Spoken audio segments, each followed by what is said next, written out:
pouco se eu te acordei, mas tá ficando apertadinho por aqui. Me peguei pensando agora em tudo que você tá fazendo por mim. E mesmo com todos esses desconfortos e dúvidas, você dá conta e ainda sorri. Você cuida de mim desde o primeiro dia em que descobriu que meu coração batia junto ao seu. Eu já sinto tanto esse amor.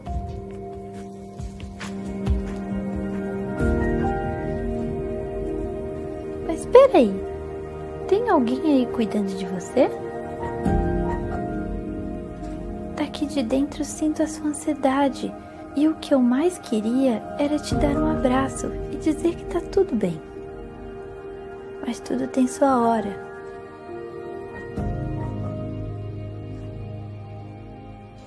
Mamãe, você está tirando um tempinho só seu? Para respirar, para se cuidar, para se amar? Fazendo isso, nossos dias assim grudadinhos serão muito mais tranquilos. Não esqueça que cuidando de você, você cuida de mim também.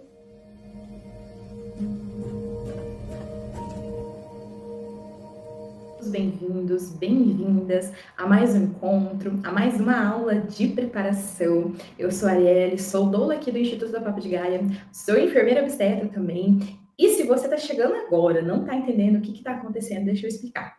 Toda terça-feira a gente solta aulas de preparação de parto, aulas que vai fazer a diferença para você quando você começar a vivenciar esse processo do trabalho de parto. E se você é daqui de Campo Grande, Mato Grosso do Sul, toda quarta-feira presencialmente, às 7 horas da noite, aqui no nosso instituto a gente se reúne e faz uma roda de gestante trazendo esse tema para você vivenciar na prática realmente. Então, como eu falei, toda terça-feira a gente está soltando essa super aula para vocês. Qual que vai ser o tema de hoje, então, Mari? Cesárea. A gente vai conversar sobre cesárea, se a gente consegue fazer com que essa cesárea seja humanizada, né? E quando a gente pensa em cesárea, a gente tem dois grandes grupos. Como assim? A gente tem aquele grupo que quer parto normal, fecha o olho para cesárea, não quero ver, não quero estudar, porque eu vou ter meu parto normal. E a gente tem aquele outro grupo que quer parto cesárea, não quero saber de sala de parto, não vou entrar numa sala de parto, não quero nem me preparar. Eu vou para uma cesárea. E aqui no Instituto, a gente sempre orienta as meninas a se preparar para as duas vias de nascimento. Porque imagina que você está indo fazer uma viagem e você tem que montar a sua mala, certo? E aí você tem que pensar como que vai estar o clima. Vai que esfria, vai que faz calor. Então você tem que pensar, você tem que se preparar, você tem que ter um plano A, um plano B se fazer calor demais, ou se por acaso mudar o clima e fazer um friozinho. Então você tem que se preparar. Você tem que ter plano A, plano B, plano C, D e assim vai. E a mesma coisa para o nascimento do seu filho ou da sua filha. Você tem que ter o plano A e o plano B. Então, o que é o plano A e o plano B? Se eu quero uma cesárea, eu preciso ter meu plano B. Qual é? Parto normal. Se eu quero um parto normal, preciso ter meu plano B, que vai ser a cesárea. Por que você está falando isso, Ari? Se eu quero muito um parto normal, não vou estudar meu parto cesárea, porque um parto normal pode sim virar uma cesárea intraparto, pode acontecer emergências e você necessitar dessa cirurgia, desse procedimento cirúrgico que está aí para salvar vidas. Então, você pode precisar de uma cesárea. E a mesma coisa para quem só quer cesárea, não quer estudar para parto normal. Por quê? Você pode chegar na maternidade parindo. Você quer tanto uma cesárea, mas o seu corpo pode entrar em trabalho de parto e você chegar na maternidade já com uma boa dilatação, já em trabalho de parto e acabar indo para um parto normal, um parto vaginal. Então, é muito importante a gente estudar, se preparar para as duas vias de nascimento, parto cesárea, parto cesariana, fazer um plano de parto contendo essas duas vias. Você vai deixar a via que você mais deseja como plano A e a segunda via como plano B. Porque essas coisas podem acontecer. E quando a gente estuda, quando a gente se prepara, quando a gente sabe o que vai acontecer em cada cenário, a gente se sente mais seguras, a gente diminui a ansiedade, aquela expectativa também, a gente sabe onde a gente está indo. Então é muito importante fazer essa preparação durante a gestação, fazer um bom plano de parto contendo as minhas duas vias, tendo meu plano A e o plano B. Nessa aula eu vou trazer um pouco sobre o plano de parto também, mas vamos deixar mais para o finalzinho. Então vamos retomar. Agora que vocês entenderam que a gente precisa estudar, precisa estar pronto para as duas vias. Então vamos iniciar. O que, afinal, Ari, é a cesárea? A cesárea é um procedimento cirúrgico que vai conter com uma incisão, ou seja, um corte no seu abdômen de aproximadamente ali 10 centímetros, que vai ser realizado em um âmbito hospitalar ou numa maternidade. Tá, eu entendi que é um procedimento cirúrgico, vai realizar um corte, mas e o que acontece antes? Como que é esse preparo antes para chegar de fato a esse corte. Então, você internou na maternidade, seja primeiro entrou em trabalho de parto para ir para cesárea, ou está indo para uma eletiva, então você vai fazer a internação e você vai para o centro cirúrgico. Quem são as pessoas que vai estar nesse momento contigo ali dentro do centro cirúrgico? A equipe hospitalar, então médico obstetra, pediatra, anestesista, a equipe de enfermagem, tem as enfermeiros, técnicos de enfermagem e quem você escolheu para estar contigo nesse momento, ou seja, o seu acompanhante e a sua doula. É lei. Você tem o direito de ter o seu acompanhante e a sua doula nesse momento, tá? E não é para o acompanhante entrar apenas no momento que o bebê nasceu. Não. Você tem o direito dele e da sua doula estar contigo em todo o procedimento, tá? Então, é lei. Então, são essas pessoas que vai estar no centro cirúrgico realizando esse procedimento. Então, a gente internou, foi para o centro cirúrgico. O que é a primeira coisa que vai ser realizada ali? A anestesia, a famosa anestesia raquidiana. As pessoas têm medo, falam do tamanho da agulha, tem medo se vai doer demais, como que vai ser esse procedimento. Então, é a primeira coisa que vai ser realizada. O médico anestesista vai fazer medicação, vai fazer anestesia em você, aí sim vai te deitar na maca, porque até então você vai estar sentada para ele conseguir analisar a sua coluna vertebral e a partir disso conseguir fazer a aplicação, a administração dessa anestesia, tá? Ari, fiz anestesia, o que eu vou sentir? Você vai começar a sentir formigamento do seu pé, lá do seu dedo do pé, dedão, independente por onde começa, mas vai começar pelo pé, e esse formigamento vai subindo. Você não vai mais sentir dor, mas você vai sentir as pessoas pegando em você, ou seja, você não vai perder o tato. Então, eu vou sentir pegando, os médicos me balançando, fazendo os procedimentos. Mas você não vai sentir, por exemplo, cortando a dor, nada. Mas você vai sentir esse tato, tá bom? Então, vai começar a formigação do pé, ou seja, lá dos membros inferiores, e essa formigação, ela vai subindo. Tanto que, depois que realmente começou a fazer o efeito da anestesia, o médico vem e dá beliscões, para ver se você está sentindo ou não. Você vai falar, não estou sentindo dor, mas eu estou sentindo que tem alguma coisa me pegando. É justamente isso. Eles tentam mexer seu pé para ver se você vai conseguir e está totalmente dormente. Qual que é a sensação para vocês conseguirem entender? Sabe quando a gente dorme em cima de um braço por muito tempo e aí a gente acorda, ele está meio furgando, meio dormente? Essa é a sensação da anestesia, tá? Feito isso, o médico obstetra identificou que você não está mais sentindo, você já perdeu essa sensibilidade, aí sim ele pode começar a fazer os procedimentos. Qual é o segundo procedimento, então? A equipe de enfermagem, quem estiver ali, ou o técnico, ou as meninas da enfermagem mesmo, vai colocar uma sonda vesical em você. A famosa sonda para fazer xixi. Você não vai sentir, você está anestesiado. Então, eles vão inserir a sonda. Por que precisa da sonda? Muitas meninas me perguntam. Porque no pós-operatório, você vai precisar ficar só ali na salinha de recuperação de 2 a 3 horas para esse efeito da anestesia passar. E aí sim você conseguir ir para o quarto, ir para a enfermaria, vai depender do seu plano. Então, você vai ficar muito tempo deitado. Então, só ali na sala de recuperação é de 2 a 3. E tem o tempo que você vai ficar ainda lá no quarto, lá na enfermaria, tá? Então, não é de imediato, passou a anestesia, eu já vou levantar, eu já vou pegar o bebê, não. Então, você ainda vai ficar, em média, de 6 a 8 horas ainda deitada, sem poder levantar. Então, é um grande tempo deitado. Aí você vai sentir vontade de fazer xixi. Não tem como falar, não, eu vou ficar esse tempo todo sem ter vontade.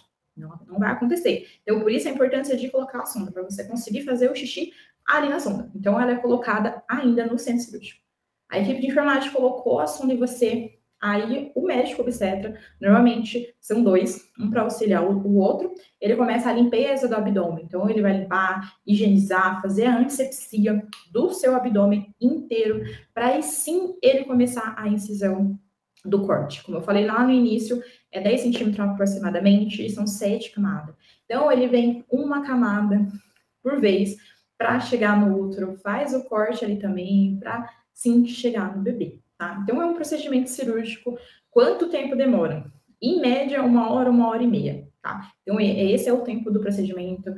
Fez os cortes, o médico ele vai retirar o bebê, dependendo da equipe, vai fazer ali o contato pele a pele já, tá? Então, para vocês entenderem, todo o cenário é esse o cenário da cesárea. E aí, agora a gente vai realmente para o tema dessa noite. Eu consigo humanizar essa cesárea? É possível ter uma cesárea humanizada? Sim, é possível ter uma cesárea humanizada. Vamos lembrar o que é humanização, o que é esse termo humanizar. É o parto normal só? Não. Precisa ter flores, velas, borboletas, violina, tudo muito lindo, se você quiser, ok, mas não é esse o significado do termo humanização. Ou como a gente tá vindo falando, ter um atendimento mais empático. Ou seja, você respeitar essa mulher nesse momento, é você colocar os desejos dela ali nesse momento, você ouvir ela. Então, o termo humanização é o respeito com essa mulher, é o respeito com essa família que está se formando naquele momento, o respeito com aquele corpo. E aí, na cesárea, a gente também consegue ter uma humanização, tá? Então, não necessariamente a humanização vai significar flores, borboletas, alguém tocando violino, é tudo muito lindo. Mas, na verdade, aqui a gente está falando em respeito, em respeitar esse momento, em respeitar o nascimento do bebê, independente da via de nascimento que esteja, tá? Então, na cesárea, como que eu vou ter uma cesárea humanizada? A gente começa nos procedimentos, com uma equipe humanizada. Eu comecei falando como que é todo o processo da cesárea, tudo que vai acontecer, desde o anestesista aplicando a hack, da equipe de enfermagem. Na humanização, um parto humanizado, até na cesárea, o que a equipe vai fazer? Ela vai te falar todos os procedimentos. Então, antes de qualquer procedimento, por exemplo, na anestesia, o médico anestesista vai vir vai vir o seu acompanhante e vai falar: olha, a gente vai começar a anestesia agora. Primeiro aqui eu vou colocar meu dedo para você sentir. Agora eu vou vir com a agulha realmente. Ele vai te informar o que está acontecendo. É a mesma coisa depois quando as meninas forem colocar a sonda, te mostrar, a gente vai colocar uma sonda aqui. Então, te explicar, te falar tudo o que está acontecendo no procedimento cirúrgico. Para não ficar aquele cenário que você está lá na maca, com os bracinhos abertos. Vamos lembrar o que está acontecendo no meu braço aqui? Por que a gente fica? Um lado fica o aparelho de pressão e o oxímetro, porque os médicos eles precisam manter, ou seja, observar os seus sinais vitais. Que sinais vitais? Saturação, batimento cardíaco, a sua pressão arterial também. Então, você precisa estar em uma constante observação, avaliação da equipe ali. Então, por isso que precisa ficar com esses equipamentos. Então, geralmente fica aqui no lado esquerdo e do outro lado fica acesso. O que eles estão fazendo nesse acesso? Ah, se eu já estou com a anestesia. No outro lado fica soro. Então, ele fica mantendo você hidratado. Então, do outro lado fica os acessos, até se ele precisar fazer alguma outra medicação, se você começar a nausear, ele já faz a medicação direto no soro para ir para a corrente sanguínea. Então, você fica com os dois bracinhos esticados, tá? Então, o que acontece quando a equipe não me fala o que está acontecendo? Eu começo a gerar uma ansiedade, porque a gente está com um campo aqui, cobrindo meu rosto, não consigo ver o que está acontecendo, a equipe está conversando entre si, tá? Aquele converseiro, aquele burburum, então você e seu acompanhante, sem saber o que está acontecendo. Então, esse não é o cenário humanizado. O cenário humanizado é a equipe que vai me falar o que está acontecendo, cada procedimento, não vai me deixar ali à mercê, sem saber se está tudo bem ou não. E quando a gente tem uma mulher que não está informada, que não está sabendo o que está acontecendo, os sinais vitais delas vão alterar. Ou seja, vai me dar uma ansiedade, vai me dar uma taquicardia, eu não vou conseguir respirar direito, então a minha saturação vai baixar também, então os meus sinais vitais já vai mudar, tá? Então, uma pessoa informada, ela vai se sentir mais segura e os sinais vitais ela vai manter. Então, isso aí já começa a imunização. A equipe fazer essa comunicação com você, te explicar tudo o que está acontecendo. Outra coisa, eu até comecei a falar sobre não ter essas conversas paralelas, um profissional ficar conversando com o outro, aquela coisa de vizinha. Ai, nossa, hoje eu fiz tal coisa, hoje mais tarde eu vou fazer tal coisa.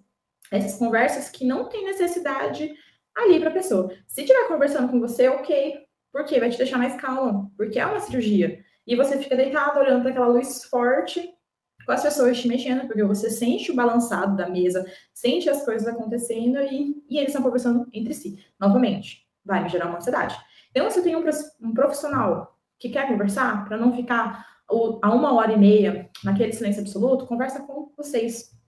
Que ele tente criar uma empatia contigo, tá? Não quero conversar, eu sou aquela pessoa que gosta de estar focada no momento, ok? Vamos colocar uma música? Vamos mudar esse ambiente para tentar mudar essa tensão, esse ambiente frio de ser cirúrgico? Vamos colocar uma música? Que música que você gosta? Que música que você quer que esteja tocando no momento que o seu filho ou a sua filha nascer? Você já parou para pensar nisso? Não? Então, olha, já dá tempo de você fazer essa playlist ou escolher aquela música especial, aquela música que você quer, que você queira que esteja tocando quando ele sair da sua barriga, quando ele vir para o seu colo, quando ele vir para o contato pele a pele, quando ele vir para a primeira mamada. Você já fez essa brincadeira de pensar, de parar e sentar como eu quero que meu bebê nasce? Como eu quero que seja esse momento? Seja no parto normal, seja na cesárea que estamos falando hoje. Eu quero um ambiente tranquilo, calmo, acolhedor. Então, eu não quero aquela 1 milhão de conversa. Vamos escolher uma música gostosa? área para fazer virar feira, aquela música super alta. Não. A gente consegue colocar no próprio celular, baixinho. Porque no centro cirúrgico a gente não consegue entrar com as coisas além do celular, né? Então a gente entra só com o celular ali para conseguir filmar. Então não dá para entrar com caixinha de som, nem aquelas pequenininhas, não dá. Então a gente coloca um som ambiente no próprio celular, deixa num cantinho para ficar um ambiente gostoso. Então a gente já tem aí vários cenários de como fazer essa cesárea mais humanizada. Então, a equipe conversar com você, não ter conversa paralela, a não ser que estejam conversando contigo, colocar música para deixar esse ambiente mais leve, mais tranquilo, mais acolhedor, um ambiente gostoso realmente para o seu filho ou para sua filha nascer. O que mais que a gente pode ter nesse cenário de humanização? Neném nasceu, conseguir esperar pelo menos de 1 a 2 minutos ali para o cordão parar de pulsar, tá? A gente sabe que a gente não vai conseguir esperar realmente ele parar de pulsar totalmente, porque estamos numa cirurgia, você está com o abdômen aberto ali, você fica muito tempo com o bebê na pressão do seu abdômen, não é legal também. Então, em média, eles esperam de 1 a 2 minutos esse cordãozinho pulsar, tá bom? E esperando esse tempo, aí sim que conter, então a gente consegue colocar também isso no meu plano de parto, dar esse momentinho pro cordão pulsar, para passar todos os nutrientes, para passar o que tiver de sangue ali, para o bebê vai fazer muita diferença. A gente tem vários estudos já que nos traz que a criança que espera pelo menos 2 minutos a 3 no máximo, essa reserva de nutrientes, de sangue, passa para ele, vai ser bebês que vai ter menos chance de ter anemias futuramente. Diferente daqueles que nascem já faz o clampeamento, esses têm uma maior chance de ter uma anemia futuramente. Então, colocar no seu plano de parto ali, para essa equipe esperar de 1 a 2 minutos pelo menos para fazer o clampeamento, tá bom? Outra coisa, a neném nasceu bem, tá com a vitalidade boa, fez uma transição extra-uterina boa, tá respirando ok, tá show de bola, vim pro seu contato pele a pele. A gente sabe que num cenário de urgência e emergência a gente tem que agir rápido. Então, aqui eu tô falando de um cenário que tá tudo certo com você e com o bebê. Vim fazer o primeiro contato pele a pele, ainda no centro cirúrgico. Então, fez, coloca aqui. E não é aquele contato pele a pele, pele, pano, pele. Não, deixa o bebê peladinho, apenas em cima dele, para o corpinho dele ficar em contato contigo, tá? Para fazer realmente esse contato pele a pele, para fazer esse vínculo já entre mãe e bebê, que vai ser fundamental para ti, para a descida do leite, porque você vai estar produzindo ocitocina só de estar com seu filho ou com sua filha aqui em contato pele a pele. Se conseguir já fazer a primeira mamada no centro cirúrgico é maravilhoso. Por que se conseguir, Ari? Porque não é todos os bebês que já vai querer mamar ali. Eles têm o estímulo de sucção. Então, ele em contato pele a pele, ele vai fazer aquele reflexo de sucção, mas não é todos que já vai querer mamar realmente ali, né? Então, se ele tiver com reflexo de sucção, você colocar no peito, com a ajuda da sua doula, que vai estar ali contigo, fazer essa sucção e ele já amamentar na primeira hora de vida dele, vai ser maravilhoso. Então, fazer contato pele a pele e fazer a primeira mamada ali no centro cirúrgico, tá? Então, são cenários de humanização, tá? Feito isso, o próprio pediatra está sempre conversando com você, porque depois que fizer esse contato pele a pele, ele vai para uma avaliação, normalmente, na maioria dos locais, tá fazendo essa avaliação no centro cirúrgico, ou seja, não precisa ficar naquela transição de sair do centro cirúrgico, vai para outro ambiente, para o pediatra estar avaliando peso, circunferência da cabecinha dele, fazendo vitamina K, nitrato de prata, se forem querer. Então, não está mais tendo essa transição, está fazendo tudo ali no centro cirúrgico. Então, o próprio pediatra já ia falando, não, tô fazendo isso, tô fazendo aquilo, perguntar se quer o nitrato de prata, não ser aquele profissional que só vai colocando, não leu o seu plano de parto. Então, perguntar. Geralmente, para quem que ele vai perguntar? Para o seu acompanhante. Então, perguntar, pai, vai querer que coloque o nitrato de prata? Se ele for um ótimo profissional, ele vai ler seu plano de parto antes. Senão, ele vai perguntar para o seu acompanhante se vai querer que coloque ou não. E respeitar a vontade de vocês. Se for o caso que não quer. Então, ele vai respeitar. Vitamina K, fazer, se possível, no colo do pai, para não ser tão invasivo com o bebê, nasceu e já vai levar a primeira picada. Então, tudo isso faz parte da humanização, ou seja, acolhimento, respeito, ter essa troca de informação faz toda a diferença para a mulher, para o pai, que é um cenário novo. A não ser que você já passou por uma cirurgia, e aí fica um pouco mais tranquilo, mas mesmo assim, não deixa de ser um procedimento cirúrgico, e quando a gente está naquela maca, tá olhando para aquela luz, nos gera uma ansiedade maior. Então, tudo isso vai nos fazer ter um cenário humanizado. Então, sim, é possível a gente ter uma humanização na cesárea.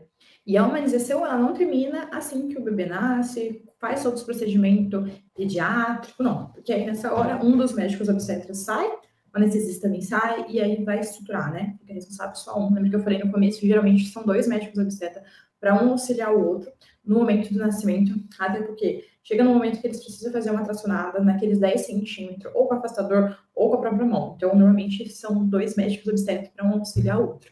Então, depois que faz todo o procedimento, o neném nasce, fez contato pele a pele, mamou, pesou, fez vitamina K, tudo. O bebê, ele fica no colo do pai e você continua na maca para acontecer a sutura. Como foram 7 camadas cortadas, agora o médico vai vir uma por uma suturando. E a humanização, ela continua nesse momento. Por quê? Para não voltar aquelas conversas paralelas que eu estava comentando alguns momentos, várias vezes, inclusive eu falei sobre isso. Por quê? Porque você vai estar ali, e esse é um dos momentos que mais demora, é a sutura. Porque eu preciso fazer uma boa sutura em cada camada, até para não ter um rompimento desses pontos. Então, o médico obstetra precisa fazer um bom trabalho ali. E é um dos momentos que mais demora, até por conta disso, né? Por ser a parte mais delicada. E aí, o que acontece muitas vezes nesse momento? Volta as conversas paralelas, volta os burburinhos. E esse momento, ele precisa continuar calmo, tranquilo, do jeito que estava todo o procedimento. Então, se eles querem conversar entre eles, que seja em tom mais baixo possível, para que você fique tranquila, tá? Porque você vai estar ali na maca com seu esposo, com sua doula do seu lado, ainda vai estar naquele momento delicado, então que eles falem o mais baixo possível, tá? E até que termine, você vai ficar na sala de recuperação pós-anestésica de 2 a 3 horas, mais ou menos, para aí sim você subir para o quarto, para a enfermaria, e vai do seu plano, para onde você vai, tá? Então, é esse o processo, desde a inclinação até o momento que a gente vai para o quarto. Quanto tempo eu vou ficar na maternidade, no hospital? De 48 a 72 horas.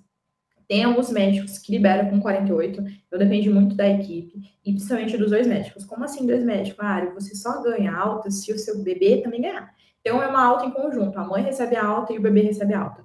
Então aí sim os 2 vão para casa, não tem como você receber a alta do seu filho não e você ir embora. Então os 2 precisam receber a alta para você conseguir ir para casa. Então, em média, de 48 a 72 horas para que você receba essa alta hospitalar, tá?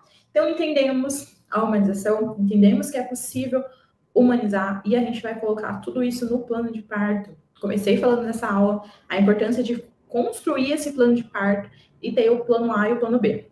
Então, vamos relembrar o que é esse plano de parto para você que ainda não fez o plano de parto. O plano de parto é uma documentação reconhecida pela OMS, onde você vai colocar os seus desejos. Ah, eu desejo da minha cabeça? Não. São os desejos que você realmente pode ali questionar, querer ou não, em cima de alguns procedimentos, tá? Em caso de urgência e emergência, o plano de parto é deixado de lado, e aí a gente pensa em salvar a vida, agir rápido, tá? Procedimentos, ou seja, então eu preciso estudar para saber o que eu posso falar sim e o que eu posso falar não, tá? Baseado numa boa educação perinatal, numa boa construção desse plano de parto. Então, eu vou colocar o que eu quero, o que eu não quero do meu parto, do nascimento do meu bebê aqui. Então, o da cesárea, o que a gente vai colocar? Pensando que vocês já fizeram a primeira parte, então a gente vai aqui colocar e se cesárea, né? Pensando desse lado. Então, o que eu posso colocar, começando ali pela presença do meu acompanhante, da minha doula. Então, a gente coloca nesse plano de parto. Desejo a presença do meu acompanhante e da minha doula em todo o momento do processo cirúrgico, ou seja, da cesárea, para a pessoa não entrar apenas quando o bebê estiver nascendo. Desejo contato pele a pele, desejo o corte tardio do cordão, desejo fazer a primeira mamada, se possível, ainda no centro cirúrgico, abaixar um pouco a luz, para esse momento também ficar mais aconchegante. Ah, ele vai deixar num breu, como que eles vão cortar, como que eles vão fazer os procedimentos. Não é isso, tá? Não é isso. Em nenhum momento a gente vai colocar em risco você. O plano de parto não é esse. Então, o que é esse baixar a luz? É literalmente tirar um pouco do foco, um dos focos do rostinho do bebê. Por quê? Se você fez cirurgia ou nunca fez, não sabe mais ou menos como que é o centro cirúrgico, são vários focos de luz em cima de você. Ou seja, para os médicos conseguir ver realmente. Só que não é um só foco, são vários focos. Então, a gente consegue tirar um foco, lateralizar esse foco, não é desligar. É literalmente lateralizar para não vir no rostinho do bebê. Imaginem comigo, o filho de vocês passa 9 meses aí dentro, no escuro, no quentinho, no gostosinho, e aí do nada ele é tirado. Ele tem uma ordem de despejo, você precisa nascer, você precisa sair. E aí ele vai nascer, tá frio, não tô com a minha mãe, tem uma luz super forte no meu rosto, eu quero, eu preciso, eles entram nesse modo de defesa, eles estão estranhando, cadê minha mãe? Eu quero minha mãe. Então, a gente precisa fazer com que esse momento seja menos traumático para ele. Então, a gente pode colocar ali no plano de parto para que esse foco seja colocado de lado, para não vir no olho. Uma temperatura ambiente gostosa, ou seja, o neném, quando ele nasce, ele ainda não tem um termorregulador ainda muito construído. E além da luz, outra coisa que eu posso pedir é a questão do ar-condicionado, que esse ar-condicionado ou esteja desligado, ou numa temperatura ambiente, ou seja, 23 graus, 26 ali, até para o bebê, porque o bebê ele perde temperatura muito rápido. Até por isso a gente pede para vocês colocar no plano de parto para que esse banho seja depois das 24 horas, para que ele fique com verniz o mais tempo possível, porque esse verniz vai ajudar com que ele não perca essa temperatura com tanta facilidade, né? Ele vai proteger, além de proteger contra bactérias, vírus, vai proteger também para que ele não perca essa temperatura muito rápido. Então, por isso que no plano de parto, na parte que a gente vai falar do neném, a gente orienta, são recomendações para que o banho seja feito depois de 24 horas. Então, no caso da cesárea, a gente vai pedir para que esse foco de luz seja lateralizado, para que o ar-condicionado também esteja desligado no momento do nascimento dele, ou que a temperatura não esteja tão baixa, tão fria, 16 graus, 17 é muito frio. Então, a gente pode pedir ali para a equipe deixar 23, 26 graus, que é uma temperatura mais ambiente, mais gostosa, tá? Então, são tudo coisas que a gente vai colocando no plano de parto. Dependendo da equipe, até a questão do cordão umbilical, você pode colocar que deseja que o pai corte, dependendo da equipe, vai avaliar se vai ser possível esse corte. Por quê? É um campo cirúrgico, então ali o campo ele é estéreo, ou seja, a gente não pode ficar tocando ali. A gente só pode tocar se a gente estiver com uma luva estéreo. E tem todo o jeito de colocar, então vai muito da equipe. Ou se ele vai colocar a tesoura ali, você só vai vir, ou seja, ele vai delimitar aonde você pode cortar. Então depende muito da equipe. Tem equipe que deixa assim, de um jeito que não vai ter contaminação nesse ambiente cirúrgico, tá? Então, são coisas que a gente coloca no plano de parto, tá bom? Então, presença do marido, da doula, contato pele a pele, podemos colocar até a questão da conversa, para não ter conversas paralelas. Então, desejo um ambiente tranquilo, calmo, quero música nesse momento, contato pele a pele, corte tardio do cordão, aumentar a temperatura para que não esteja muito frio, mudar o foco. Então, são tudo detalhes que vai fazer diferença, vai fazer muita diferença no momento do nascimento do seu filho, tá bom?